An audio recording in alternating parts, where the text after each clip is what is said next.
Hey guys, welcome to Digit.in, and this is our review of the Gionee Elife S6. Now, don't get confused with the S6 and think that it's a model from any other smartphone. Just the model number says S6. This is still a smartphone from Gionee, but does it deserve your attention? Well, we're about to find out.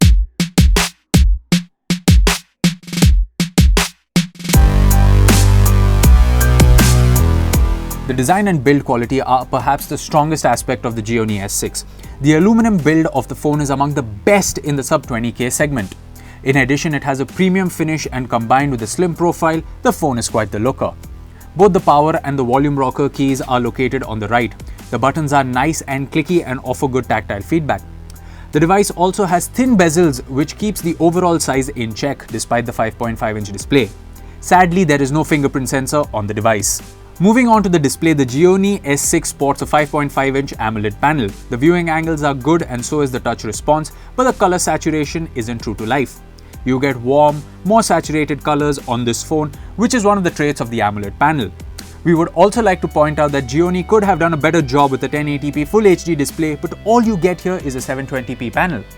Amigo UI 3.1 brings a ton of features, but is heavy on the RAM.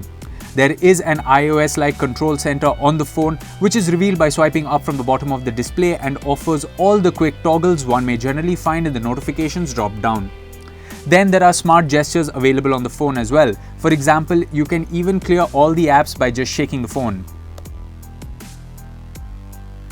Moving on to the performance, first of all you need to know that this is by far not the fastest or the best performing phone in this price category. That said, the octa-core MediaTek MT6753 is more than capable of handling most tasks with ease, but it does have the occasional lag. We have seen this SoC in the Lenovo Vibe K4 Note and some other sub-10K phones. The performance is good when day-to-day tasks are concerned, but lacks the grunt when it comes to gaming. The UI itself, despite being quite heavy, is smooth enough thanks to 3GB of RAM, giving enough breathing space to various apps that you may need to run. The performance drop is only visible once you start playing heavy games like Asphalt 8 or Modern Combat 5 on the phone. It's not that these games won't run, but the quality of graphics rendered by the Mali T720 GPU is lower as compared to that of Snapdragon 650 powered devices like the Xiaomi Redmi Note 3.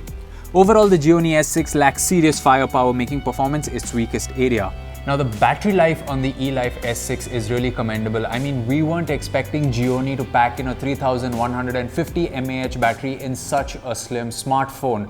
With this battery, you get about 11 hours of on-screen time, which we think is pretty good. That said, while gaming, we noticed about 25% of battery drop in an hour, while other devices with good battery stamina usually drop by about 15 to 18%. This is a reflection on the processor not being well optimized in accordance with resource consumption. Using the phone as a daily driver with about half a dozen of calls, half an hour of gaming, 3 hours of music streaming and almost an hour of YouTubing, the Gionee S6 was able to last us for a day without any issues. The Gionee S6 uses a 13 megapixel camera at the rear, which is fast and takes really good photographs. The colors are quite true to life and the saturation is slightly accentuated to give images a more vibrant tone. Images taken in daylight conditions offer very good details. The image quality expectedly depreciates in low-lit conditions, but is still better than a lot of other devices in this range. The front-facing 5 megapixel camera does a decent job as well, although a wider lens would have been preferred. Now, for an asking price of about 19,000 rupees, the Gionee Elife S6 has three things going for it. It has a very good design, it's got a good camera, and it's got a really good battery life. But that's about it. When it comes to the absolute raw performance, you will see some lags, a little bit of stutter, and it isn't the best performing smartphone for its price. Now, we have seen smartphones like the Xiaomi Redmi Note 3. I know we keep going back to that smartphone, but considering its price point and the hardware it offers, it is really, really great. Something that is almost 8,000 rupees cheaper than the Gionee S6. Yes, that smartphone is really hard to come by, especially if you want the 3GB RAM variant. But then again, it is a great smartphone.